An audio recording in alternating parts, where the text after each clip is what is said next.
Jack of all the trades but the master of నన్.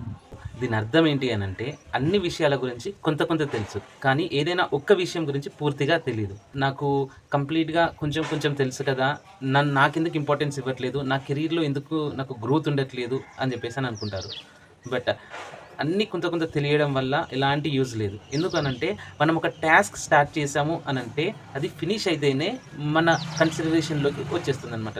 నువ్వు అన్ని టాస్క్ని start చేసి ఏది కంప్లీట్ చేయకపోతే నీకు వాళ్ళు ఇచ్చే మార్క్స్ జీరోనే ఉంటాయి.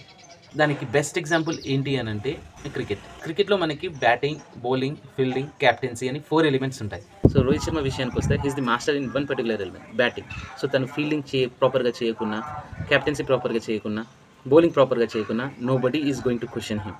బ్యాటింగ్తో పాటు క్యాప్టెన్సీ కూడా ఎక్సెప్షనల్గా చేశాడు కాబట్టి he got additional credits. So దానికి రావాల్సిన క్రెడిట్స్ కన్నా క్యాప్టెన్సీ చేసినందుకు ఇంకా అడిషనల్ క్రెడిట్స్ వచ్చాయి. So he's the master of both the things, ఇప్పుడు క్యాప్టెన్సీలో అండ్ బ్యాటింగ్లో. And at the same time Bumrah విషయానికి వచ్చేసరికి he's the master in bowling. So తను బ్యాటింగ్ ప్రాపర్గా చేయకున్నా, క్యాప్టెన్సీ ప్రాపర్గా చేయకున్నా, ఫీల్డింగ్ ప్రాపర్గా చేయకున్నా అంత క్వశ్చన్ చేయరు. బట్ తన బౌలింగ్ ఎలిమెంట్ ఏదైతే ఉందో అది ప్రాపర్గా చేయకుండా తగ్గుతూ వస్తుంది అని అంటే ఎవ్రీబడి స్టార్ట్స్ క్వశ్చనింగ్.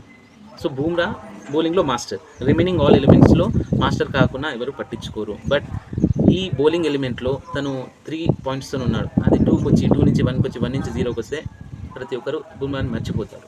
నాకు ఇక్కడ ఉన్న 3 పాయింట్స్, ఒక పాయింట్ తీసేసి నేను బ్యాటింగ్ మీద కేటాయిస్తాను, ఇంకొక పాయింట్ తీసేసి ఫీల్డింగ్ మీద కేటాయిస్తాను, నాకు అన్ని 1 పాయింట్స్ ఉన్నాయి కదా ఇప్పుడు అని చెప్పేసి అని అంటే ఎవరు కన్సిడర్ చేయరు. ఇవన్నీ తీసుకుపోయి పైలప్ చేసి ఒక ఎలిమెంట్లో పెడితేనే నీకు వాల్యూ ఉంటుంది, లేదంటే ఉండదు. అండ్ మీ కెరీర్ విషయంలో కూడా సేమ్ థింగ్ అంతే. మీకు ఏదైనా టాస్క్ ఇచ్చారు అని అంటే అది ఫినిష్ అయితేనే they will give you the proper credits.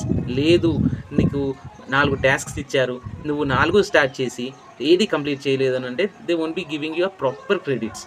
Level 1లో ఏదైనా ఈజీగానే ఉంటుంది, స్టార్ట్ చేయడం ఎవరికైనా ఈజీ, ఫినిష్ చేయడం కష్టం. సో స్టార్ట్ చేసి దాన్ని ఫినిష్ చేస్తేనే ఆ క్రెడిట్స్ అనేది మీకు వస్తుంది. భువనేశ్వర్ కుమార్ కూడా మన 6 కొట్టి మ్యాచ్ గెలవడానికి కారణమయ్యాడు. అట్లా అని చెప్పేసి భువనేశ్వర్ కుమార్ని ఆ పర్టికులర్ టాలెంట్ కోసం టీంలో ఉంచుకుందామంటే so is not master of it. ఎప్పుడన్నా ఒకసారి ఆడతాడు కావచ్చు అంతే, కంప్లీట్గా ఆ సిచ్యువేషన్లో ప్రతిసారి అట్లా ఆడలేడు. కాకపోతే డెత్ ఓవర్స్లో బౌలింగ్ వేయాలి అని అంటే 10 టైమ్స్ అని అంటే 8 టైమ్స్ ఖచ్చితంగా ప్రాపర్గా బౌలింగ్ వేసి మ్యాచ్ గెలిపించే సత్తా ఉంది. Is master of bowling, batting కాదు.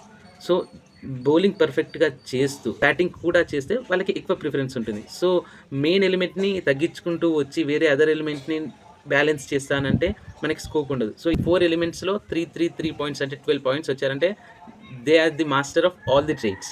Not only the jack of all the trades but also the master of all the trades అనమాట. బట్ అట్లా ఉండాలి అంటే we need to put enormous effort. ఎందుకు అని అంటే ప్రాక్టీస్ సెషన్లో రోహిత్ శర్మ బ్యాటింగ్ మాత్రమే ప్రాక్టీస్ చేస్తాడు, బూమ్రా బౌలింగ్ మాత్రమే ప్రాక్టీస్ చేస్తాడు. కాకపోతే హార్దిక్ పాండ్యా విషయానికి వచ్చేసరికి తను డిస్ట్రిబ్యూట్ చేసుకోవాలి 7 అవర్స్ బ్యాటింగ్కి, 7 అవర్స్ బౌలింగ్కి. సో ఎఫర్ట్స్ ఎక్కువ పెట్టాల్సి వస్తుంది. ఇప్పుడు రోహిత్ శర్మ బౌలింగ్ చేయకపోయినా ఎవరు ఏమన్నారు, బూమ్రా బ్యాటింగ్ చేయకపోయినా ఎవరు ఏమన్నారు. కాకపోతే హార్దిక్ పాండ్యా బౌలింగ్ ప్రాపర్గా చేయకున్నా, బ్యాటింగ్ ప్రాపర్గా చేయకున్నా డిమోటివేట్ చేస్తూనే ఉంటారు. ఏదైనా ఒక్క ఎలిమెంట్లో we need to be master.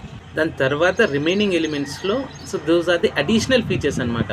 నువ్వు అందులో మాస్టర్ అయినా కాకుండా ఎవరు పట్టించుకోరు. But if you are the master in the remaining elements also then they'll give you the additional credits. I'll be the jack of all the trades but master of none ante matram it won't be benefited for you at any point of time. ఖచ్చితంగా you need to be the master of one trade to be identified. లేదు అంటే nobody is going to identify and నీ identity అనేది అక్కడితోనే ఆగిపోతుంది.